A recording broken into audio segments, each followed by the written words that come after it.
welcome to the show. This week we are bringing in CTFs. We have been talking about mostly things to do with the audit, but now this time we are bringing in more CTF professionals who have hacker names and all those things that people always see as fancy.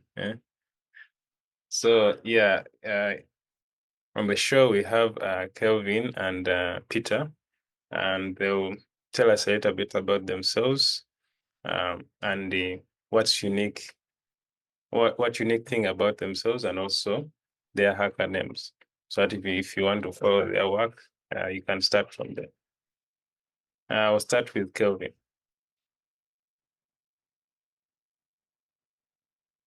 Sure. So I think by my official names, I'm Kelvin Zhao. But I think in the space, I'm mostly known through my hacker name, as some may know, that being Koimet. So it's not my official name, but also some of my hacker name. Professionally, I'm an offensive security consultant at Cyber Ranges, Africa. But of work, I'm a founder and also the captain of my team that freaks among the best teams in Kenya for a while now. As for a unique thing about me, well, I don't know. Haven't thought of it, but yeah, I don't know. So I'm just a normal lad. Peter laughed a lot. I don't think there is something unique about. I'm sure he has a lot, which is saying that this man maybe has a lot of unique things. I don't know. Is Peter? Okay. Thanks for the opportunity. Well, I'm Peter Elolu. I'm basically I have a title. It's titled IT Security Manager at Exim Bank Uganda. So yeah.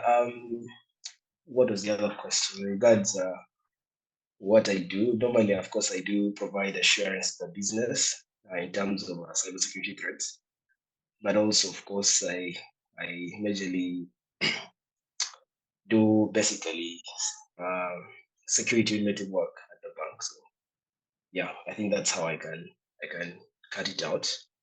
I go by the alias Grape One. I think there's been also one of the OGs I think out there. I think I've known Koimet for quite a while now. So I've been participating in CTFs for quite a while. I think over, I don't know how long, Koimet. I think you can guide me. You're the one who knows how to count these things. Yeah. So Yeah. Sure. So Sorry. How long have you been doing CTFs, Koimet? Personally for me, since this is 2025, I think I started CTFs in 2019, but I wasn't that much active. So I think by the time we met, this was around August 2020. So that's when we invited you to join our team. So I don't know how many years it has been from 2020 till now, but you're still starting strong. Yeah. So that's basically how long. I think I've also been playing CTFs for quite a while. I think also probably like a year or two before that, before joining Freaks. So what's special about me? There's nothing really. I'm just a noob. I'm always just trying to learn. There's always so much to learn in the cybersecurity space, and every day you feel like there is just something new that you have to really like put in the work to learn, mainly technically. So there's nothing special about me until like I reach the level where I feel like that peak alpha status can be something that I have, but I know it will probably take forever. So yeah, definitely still a noob, and hopefully with time I can get there too. Thank you for that. So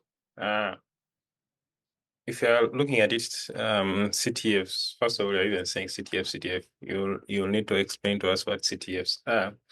But as you're saying that, we can also broaden on also how can someone get started in CTFs, and what did you wish to learn when you were beginning CTFs? Peter, what are those things? And what is a CTF? Okay, CTFs are basically capture the flag competitions. They're quite they're quite a number of them across the globe, and you can actually go under CTF time and be able to track the different types of CTFs that are going on annually within different areas. From the CTF point of view, there is I would say it's more of like a climbing curve. There are different types of CTFs in terms of difficulty level. And for me, one thing I always appreciated was the fact that I met people who understood the different difficulty levels of different CTFs, and over a period of time, were able to start doing the simple ones, and then we even went to quite heavy duty CTFs over time. I think I'll let Koimot take the light on that one. So the things that I wish I learned early, of course, they're much more complex domains. For example, Rev and crypto that definitely like require some time for you to be able to actually grasp them, because you need strong fundamentals. And if I'd of course had the idea to understand, of course, like for example, that some of those require a lot of time, I would definitely have looked for the resources to be better at them, because you realize that as you come, like for example, to interact with like real world solutions, those skills are very key, majorly when you're actually dealing, like for example, with malware, like actual malware, and things like that. And those are things, of course, I wish I had, of course, had a strong background back then. But of course, now I think I do. So yeah, that's majorly what I would do. I don't know if Kelvin has anything to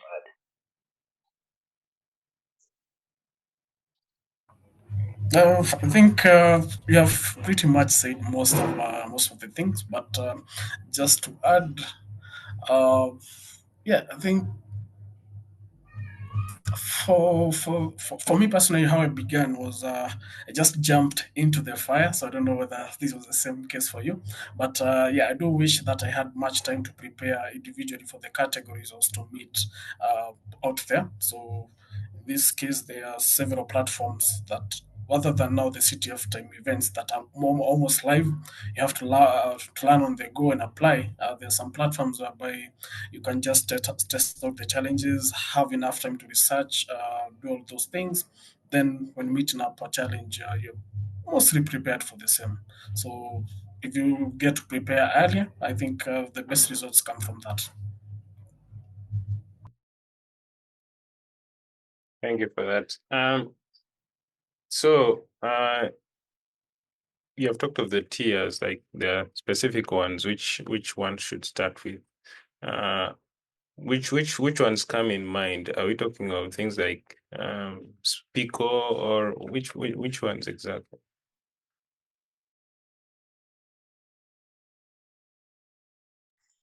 add? Well, for example, let me say, if I was to look at the roadmap I took, I remember I think I started with cyber talents at the time back then. That was like one of those areas where basically the trend micro guys were around a lot within the East African cyberspace for a bit, trying to sell this product and all. And I remember like they actually offered some very good run-ups around the trainings. And I remember, I think that's the now I think we made commit, because yeah, I think that's the time we won that thing, the one that was organized in Uganda. And of course, you would be, for example, in Uganda, and you're tracking who are the best guys in Kenya and probably trying to get to know them. And yeah, that's where I started. And but of course now, for example, if you're looking at Pico CTF, of course, if we are considering Pico as a platform, um, Pico first of all comes out of CMU, and most of like, for example, like categories and Pico CTF Africa are basically meant for like basically what high school students are doing in the US. And you find that, for example, here when we're doing the trainings, we're pushing them to university students because, of course, the difference in the quality of education. So it would be a nice platform to start on. But of course, as I said, most of the learning, it just depends on how fast dedicated someone is. Because you can be able to scrape the internet for some really good material. majorly around most of these. It doesn't really have to be like, for example, professional course and things, but most of the actual information, like for example, the past CTFs that people have done, how the challenges were built, how they were solved. Those things basically give you insight on how best you can approach like the newer challenges that are coming in from the specific organization. Then you can plan and you can of course get better. So for me, my training point of choice, if, for example, if someone was to say I want to start cybersecurity from zero in terms of like from a CTF best point of view, I'd recommend them to try like Pond College, because Pond College is basically the Arizona State University computer science class, and they offer basically they take people through like CS365 across the spring, fall, depending of course whatever time period they're in, and they offer these things over YouTube and Twig. And you find that, of course, if you're an interested person, you could actually just go and study for free through their platform and be able to actually get through a full end-to-end training around the different domains. You will start from computing all the way up to like crypto and advanced topics, depending exactly how far you can try. But for me, it's one of the roadmaps I found to be very interesting and really something that you could do.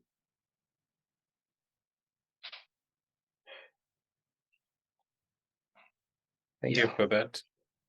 Yeah, Kelvin, you have something to say?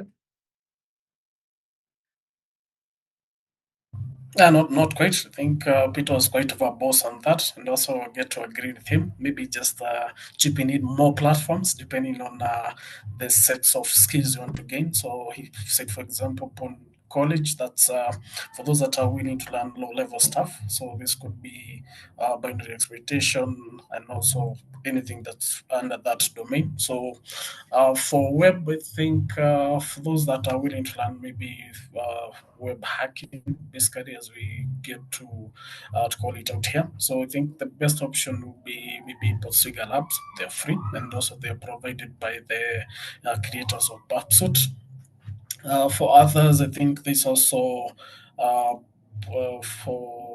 forensics, there's also some platforms. So maybe I don't remember them offhand by now, but if we're given a chance, I'll definitely forward a list to these platforms. Yes, we'll add them to the show notes. So next, what domains best suit a beginner who is starting up? So here we're talking about the different categories. Yeah. Kelvin, that's you. Yeah, sure. So basically, what I do ask people to maybe follow the same steps I did. Jump into the fire, see where you not get burned. So mostly when beginners come to me, maybe I have the bias of forwarding them to the categories that I found easy. But apparently, over the years, that hasn't been the case to everyone. So you get maybe recommend the web to someone, they try web, and they are like, man, I'm out of here, man. You forwarded me maybe to a wrong category. So the best part is get to try all of them, see where you're best fit at, and maybe you can also either stick to that or either push yourself to expand to more categories. So I think for Peter, if I try to push Peter into maybe web or forensics, you'd probably would not even have made it here thus far because he was best fitted for reverse engineering and porn challenges. So it's different for everyone, but the best part is that there's enough time and enough categories to test and learn by your own pace. Maybe Peter can also add, maybe miss something on there. And that was very clear. So it's never about, because you find that some people are really strong at problem solving, and it's also about your curiosity. Sometimes you can't just know what you're good at until you get burnt. Yeah. Thank you for that. Your go-to tools now. You have now entered the CTF, so now what are those key tools that you come in handy each and every time that you're solving these CTFs? Kelvin, I think you can go first. Yeah, sure, because I think even in CTFs, I think there's an order we kind of follow. So we start with what people call easy challenges, or those between maybe OSINT all the way through web forensics and now to the complicated categories. But I think you can cover the first maybe three or four, then Peter can pick up from there. So I think if you're going to do maybe OSINT, you come across most of the tools that you can maybe even use on a daily basis. So OSINT basically involves open source intelligence. So this is how you can find pieces of information from the internet without having to purchase anything, or even maybe purchasing some of this stuff, because still counts as part of that. So uh, well, most of this for us in category you might have to use some social medias. There are also some tools that you can use to search for maybe for numbers. You get to use Google Maps, so basically search engines, most of the platforms basically. For web, I think now you get to narrow down to more specific tools. So for web, most of the handy tools may be Burpsuite. In some cases, Burpsuite may fall short, so you have to shift to maybe some of the tools that are also used by pen testers in the real world. So this could be directory brute force tools, although not all CTFs will have that covered. Other than that, you might also do some custom scripting, whereby you create a custom tool based on what the challenge is about. And but yeah, most of the popular tools they mostly apply. But since it is CTFs, depending on the difficulty or complexity, you might have to go further into the custom tools field as compared to commercial free open source tools that are out here already. For another category, that would be maybe forensics. So I think forensics, you can apply most of the tools that are already commercially available and also open source, depending again on the complexity. But some of my favorites used to be Volatility. So that was for memory forensics. I think there's now more Volatility version 3. Also, it's not well supported, but you can still play around with it and also maybe get to script some of the plugins for it as well. Another tool would be, I think I've got used to using Binwalk. Yeah, I think that was for image analysis. So yeah, there are several tools that you can use out here. If you actually check through most of the forensic CTFs and check also on the tools that are used commercially, you get to tick a lot of boxes about these tools. Maybe even for malware, I think malware reverse engineering. Some part of it falls under forensics. So you might find the tools that you use for Maldocs. In this case, I think that would be, I don't know. Peter, do you remember the name for the VBA tools? Yeah, it's actually VBA tools, I think. Yeah.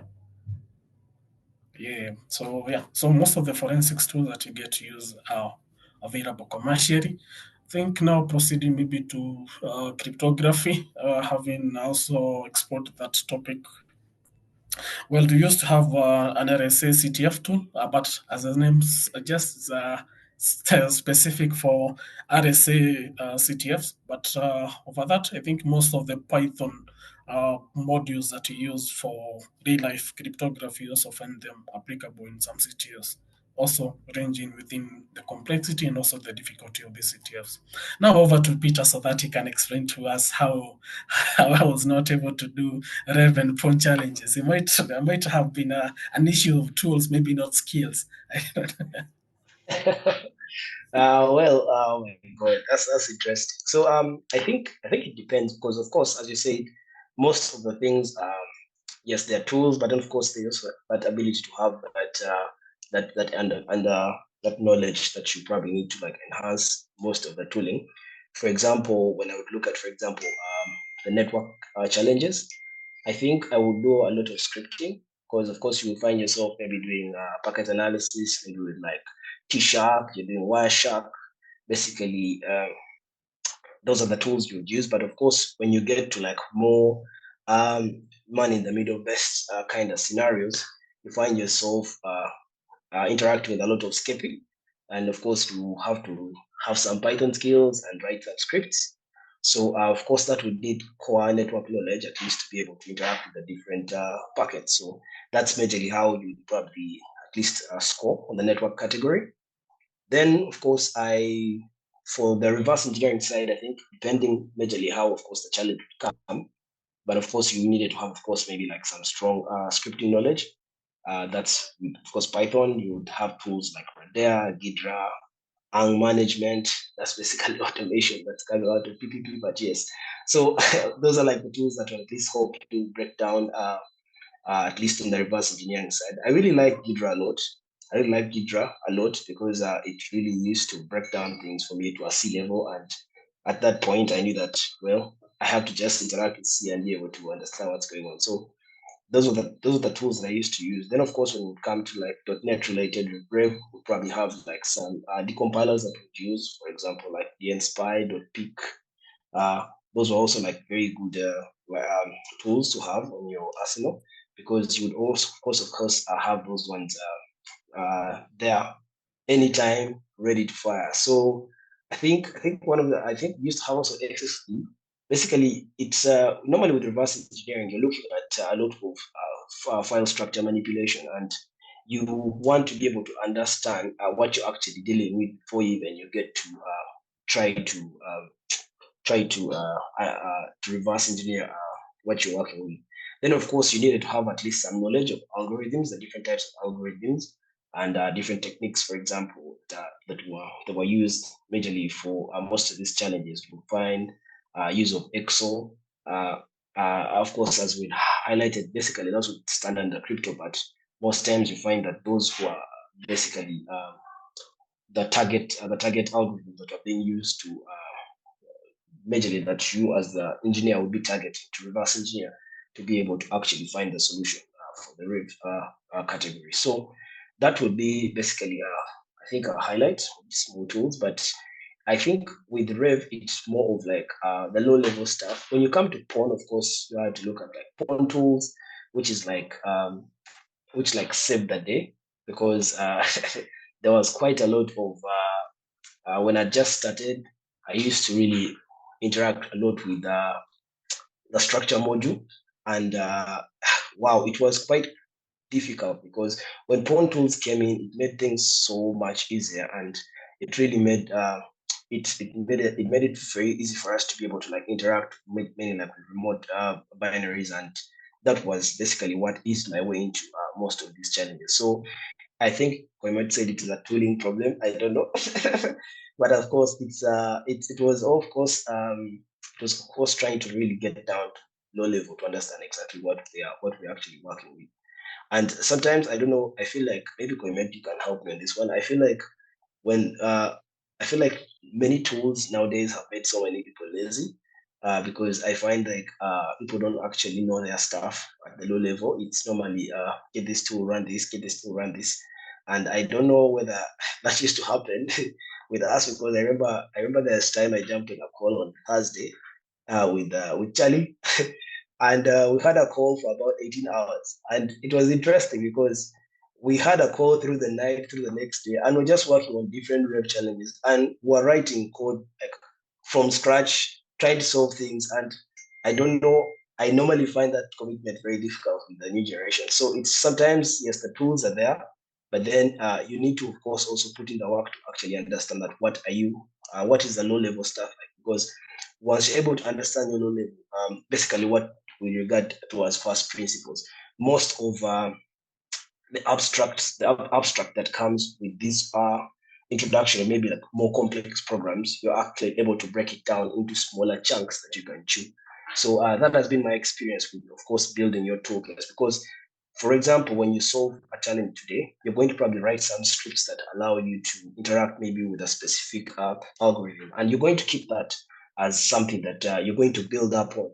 So you, of course, need, I think, to make a very good CTF, you have to have at least some knowledge of scripting, because it eases your work under scenarios where you don't have like advanced knowledge around certain domains. So that's how I would leave it at that answer. Yeah.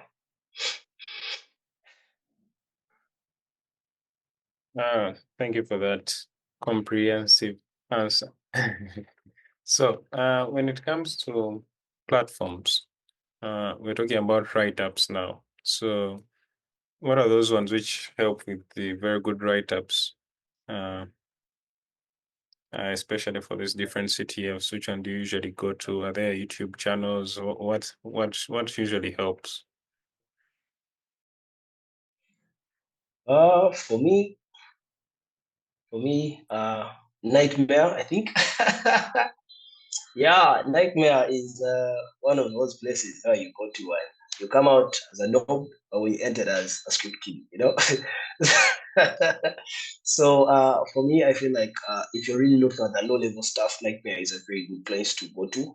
Of course, there are also books that you need to probably read that also, of course, enhance your knowledge. Because the thing is, you can't just, if you're looking at reading CTFs, you're going to be, of course, working with what people already know, how they solve problems. But the best approach would be, for example, how I would go it. I would go to Nightmare. I would pick up a challenge. I will rewrite the script, the vulnerable code on my own machine, set up an environment, and be able to actually interact with it and know how to actually interact with the binary on my own workstation. Because most times, people just read through different things, but they don't actually build scenarios or build labs to actually understand what's going on. So for me, it's Nightmare. Then if I'm looking at, there's some Russian book. I think I'll share it also with as an add-on that I used to use majorly around Windows internals in terms of reverse engineering Windows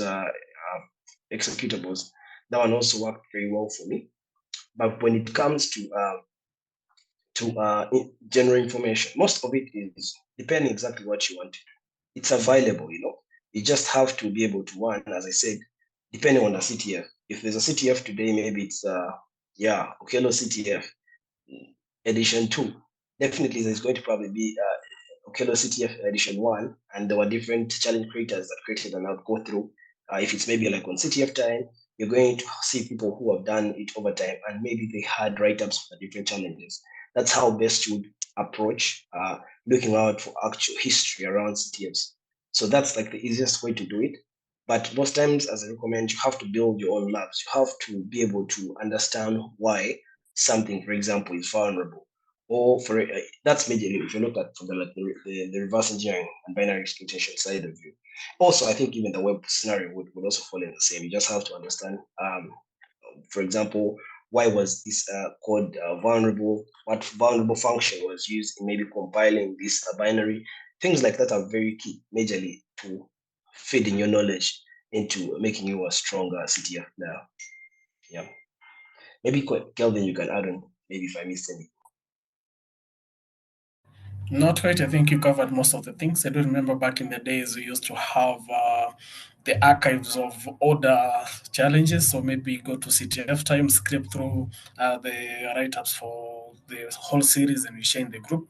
But now I think there's also what I call cyber training platform. So I think my employer where I currently work, we also deal with they're not mostly CTFs because you're not hunting for flags actively, but you're providing with the necessary knowledge to tackle some of these CTF challenges or what I've seen others create. So it's also you can also maybe check through the cyber training platforms. But if you want to stick to CTF write-ups, basically CTF time is the way to go. I also have a GitHub repository whereby I had compiled most of the write-ups, maybe in web category.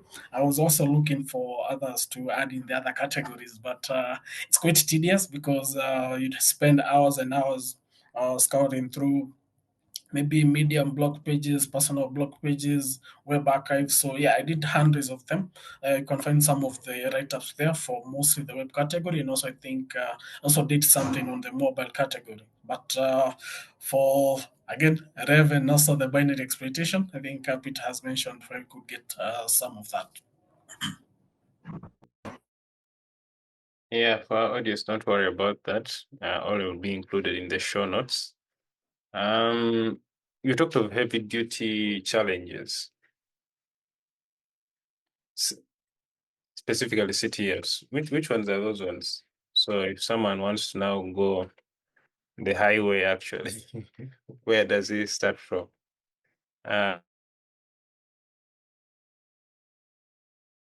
you can take us through that one. Sure. So I think in the world of CTFs, the what we call so if you're using maybe CTF time, whereby just CTF time is more like a CTF calendar for the year. So you have an event, you get to add it on that platform. So you have some of the details that you can add, including the difficulty and also the categories that will be covered. So if someone wants to go for the hard things, there are some CTFs that are mostly popular. I think the most popular one would be maybe Google CTF because everyone uses Google basically, but there are also others that are maybe equal in difficulty and also test on a wide range of skills, including some might have maybe 0 days. So CTF time would be the platform, and also if you check on the rating and also maybe the team behind the CTF, you get to know how the CTF would be, or rather the quality of that CTF that you're about to tackle head on. So you want to go hard, check through CTF time. I think the calendar for the year is almost, I think, by now you can see CTFs that have been published there for months to come. Then from there, as I said, through the teams behind them, go through their write ups, go through the CTFs they have organized before, also their write ups, and maybe you might be prepared to handle them, but they hit hard and fast.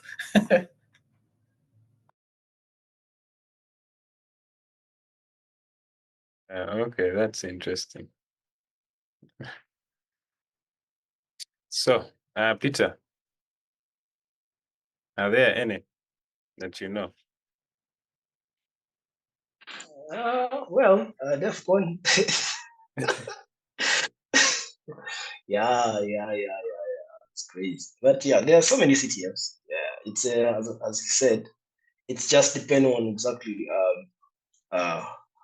your appetite for stress, you know, because yeah, it's they're really very. There's so many interesting CTFs, and mostly, for example, if you find those ones that have serious money that's attached to them, for example, you find a CTF where there is, for example, like 1 million dollar fee that's probably out there for like the winners to take. It's crazy, but you actually find elite teams out of China doing this, and they're really like putting in the effort. So there are definitely CTFs that and there are teams that are just specializing in basically just going to hunt through CTFs and to get some money out of them. So it's also a business for some teams.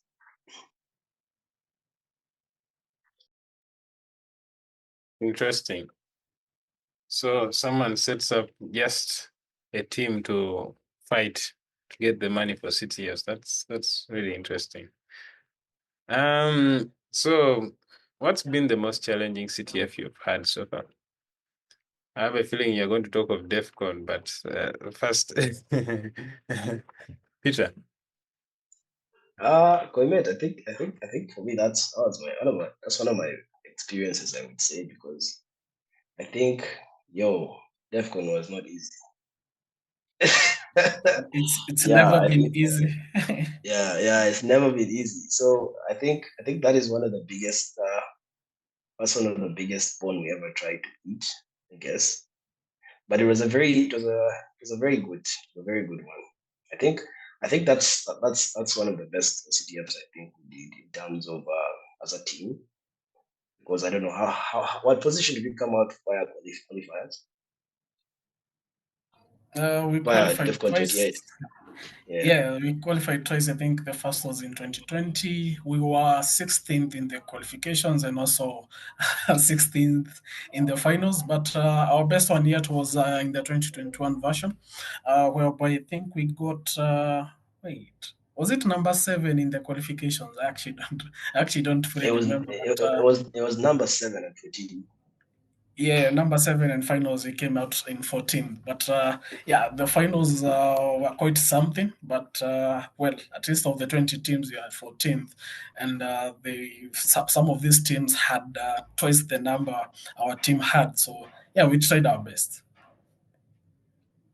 But just also to add, so I think on others hard CTFs that you have come across other than the DEFCON, I think there'll be Google CTF. That's from the US mostly. For another one would be hot. I think we also played. Zero CTF from China. It's one of those heavy hitters I was talking about. And What now, about also what about real world yeah, CTF? real Ah, CTF. yeah, I yeah, think yeah, yeah. I was reading the Real world, writers through the years, and they had couple of 0 days dropped in those challenges. So it's yeah. Real world is quite crazy. So as I said, it depends on how much stress you want to put yourself into. But also, the most beautiful thing is that once you come out of like one of those like tier 1 CTFs and you come back to to like come back to the less hard and less complex CTFs, you actually find that you learned quite a number of new tricks that are really very efficient. Even your problem solving skills really improve. So it's something that I always encourage people to like try things that you don't know, because that's like where you get to meet new problems and of course get to actually have new tools. Because I think like for example the best teams out there, for example like PPP, I think they normally have like their own custom tools that they normally use for like quick analysis. And of course, there are things that you can also, of course, like pick out. For example, if there's some open source tools that they do have, I think that's how, for example, I really landed into like ang management and all, and really just trying to like understand how it works, how it would improve my flow, majorly around the binary analysis. So it's majorly the hard stuff that of course builds your resume and into becoming a better problem solver. Yeah. As we are drawing towards the end, how have CTFs impacted your day-to-day work? Kelvin, let's start with you. Sure. So I think, I think I have CTS to thank for me securing a job first thing. That was almost 4 years ago. So had played CTF for a couple of years, got into a technical interview, and I think through my CTF knowledge, I was able to tackle that interview. The best part about that interview, it was more realistic than CTF kind of stuff. But again, through the problem solving skills that you get to learn in CTFs, you can apply some of those elsewhere. And luckily, I was able to apply them there. So also now in the current position that I hold as an offensive security consultant, mostly deal with threat and adversary emulation. So we get to script some of these things. We also get to uh, maybe even do some reverse engineering based on what knowledge you had gained through CTFs. I've also worked as a pen tester in the past. In this case, maybe mostly testing on mobile applications and also web security. Again, the knowledge that I learned through the CTFs that I played and still do play has come out very helpful in these situations.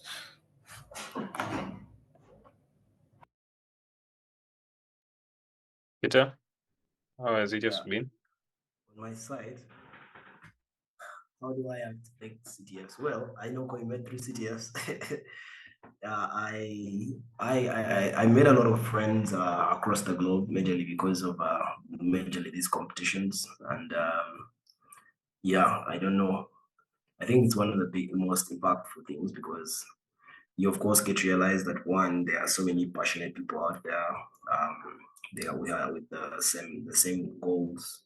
You also get to, of course, realize that in your journey, in your room alone, you're not like alone, because there are other people out there that are also doing the same things. And that's how basically you build your network. Because, for example, I feel like it's so interesting, because one of the biggest things I look at, for example, is if I'm to look at like a freaks team, and exactly what happened after, when we're all involved in most of these competitions. It's like everyone got hired at once, you know? It's like, because of the network, you find that this person is available, and you find that someone will tell you that, okay, like for example, I don't know how many Unifix guys are where you're working with it. It's quite a number of people, and that's because of that network. You get to realize at least that I actually know people who are actually technically capable of doing work, and you've seen their commitment through time. And that's like one of the best things I find from the CTF space, because through this I have been able to actually understand a lot of things. Because if I'm to look at it from a day-to-day point of view, most of the skills I have are based off CTFs. Also getting my job, basically the skills that I learned in my room out there. And by that time, even, I don't know, because I remember the time when I was really participating active in CTFs. In Uganda, there were very, very few CTF players. Most of the people that I look at are now joining CTFs in like 2024, 2023. And you find that it's really been a while since we've been going through. Because even, yeah, and I also got some free money around, because, there are some CTFs that were coming in, and yeah, because I had like vast experience, I would definitely just walk into a CTF and I know that I'm giving it the bag. So yeah. Yeah. So that was how the journey has been. So it's been amazing, and I really have a CTF majorly to thank for the skills that I have right now. So there's one last question I want to chime in here, which is not the last, the second last.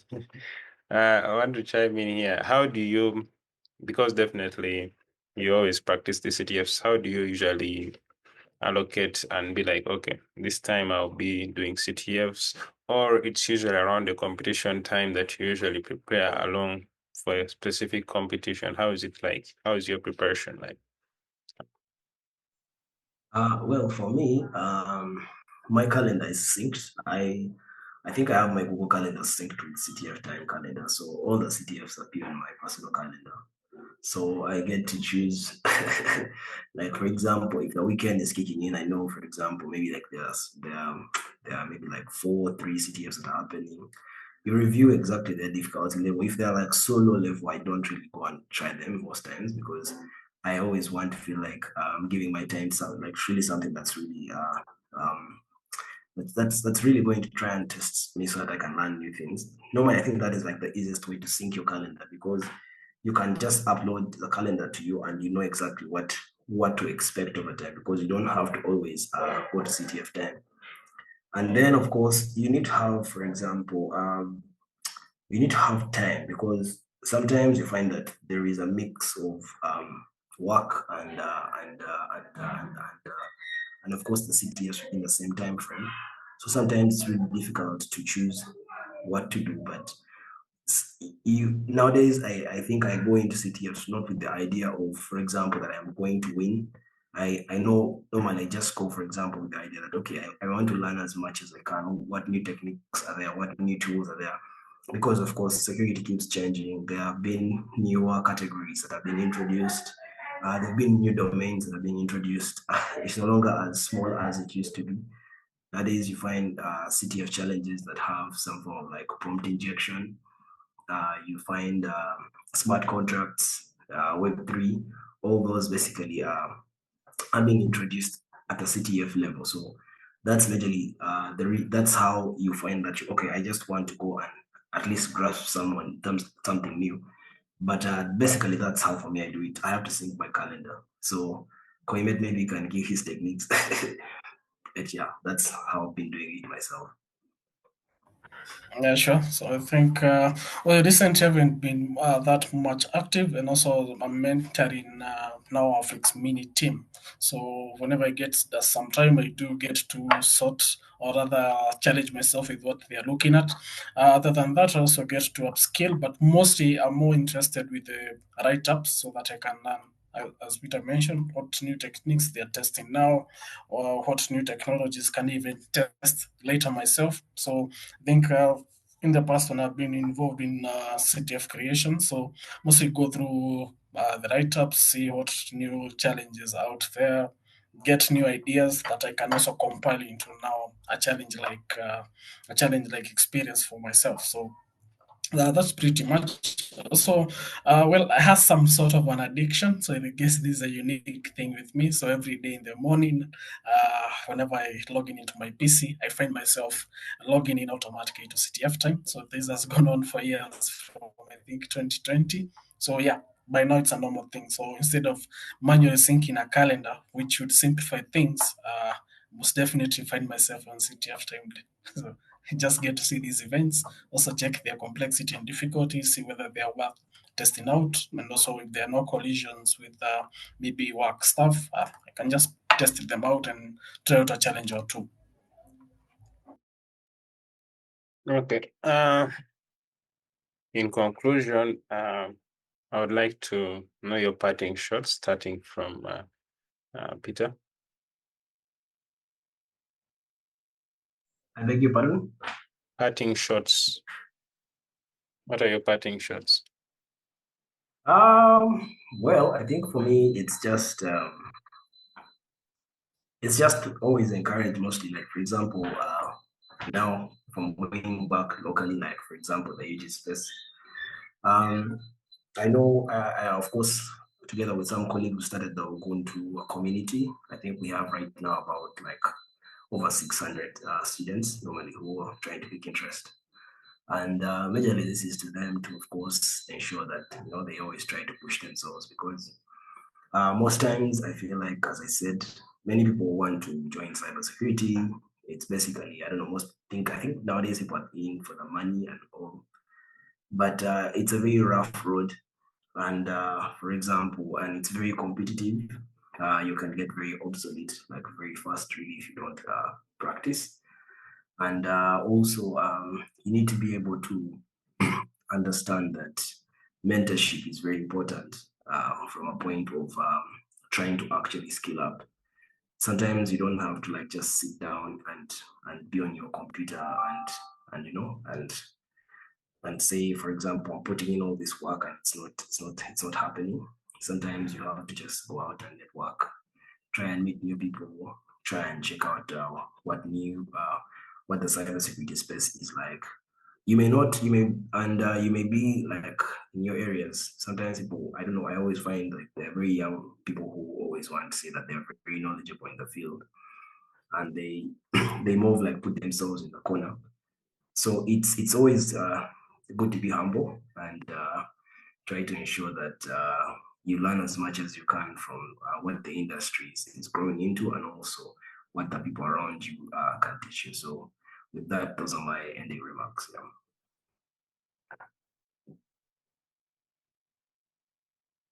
So you, Kelvin, do you have any parting shots? Yeah, sure. So I think for anyone who'd like to begin in CTFs, well, if you have already gone through what you have said, maybe these platforms, another way would be at least reading a walkthrough a day. So by the end of the year, have read at least 365 walkthroughs, and maybe probably have taken some notes. So over the years, if you compile them for now, based on our experience with CTFs, so mine maybe 5 years. For Peter, I know he started somewhere around 2018. That I know because I checked through his CTF time profile. So he has been around for quite a while. So you can imagine how many walkthroughs he has read since, and how much of the knowledge he has gained from that, and how much he can apply from that. So I think it's a good thing. Another thing, maybe also the communities. I think in Kenya currently do run several communities that now even not just from CTFs, but also for bug bounty, which you find itself mostly interfacing with CTFs in there. So I think bug bounty, we have at least 1,000 members or so, maybe a plus. But yeah, we're still trying to get them into CTFs. So currently, I don't know, when we started CTFs in 2020, there was only one team. Currently, there are several other teams that has been inspired from what we are doing. So for the beginners, it's not always about the money. It's about the grit and also the knowledge that you can gain from CTFs. So that would be my parting remarks. Thank you, Peter and Kelvin. Definitely, I'm sure many will pick a lot from this episode. With that, I would like to end here. Have a good one. Thank you for your time, gentlemen. It was a pleasure.